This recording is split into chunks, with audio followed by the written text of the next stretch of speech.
Guys, magluto naman tayo guys ng binignig yung guys. Kasama natin dyan si Nanang at saka si Mrs. Yan guys, yung ating sangkap ay kamote, balinghoy at saka kasaging at karyoso.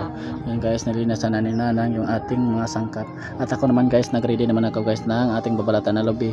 Bale, 5 yan guys yung babalatan natin na lubi guys. Bale, na-ready ko na yan, na ano ko na yan ng itak guys, yung sa tunga at saka sa kanyang ulihan yan guys. So, binilisan ko lang guys para matapos na natin guys. At ako naman guys, mamaya ang magkagagaw dyan yan guys, yung ating sangkap na karyoso, kamote, balinghoy. Ito na guys, ako na po yun yung nagkagagaw dyan guys. Binilisan ko yan guys, pagkagod guys, para matapos na natin at saka mabigay na natin kay Mrs. guys. At yan guys, si Mrs. yung kanyang pinupugan niya guys, yung ating ating gata. Yan guys, oh, pinupugaan na ni Mrs. yung ating gata. At saka nilagay na naman guys sa ating nilulutuin na mga sangkap na kamote, balinghoy at saka karyoso. Yan guys, nilagyan na rin ng asukal.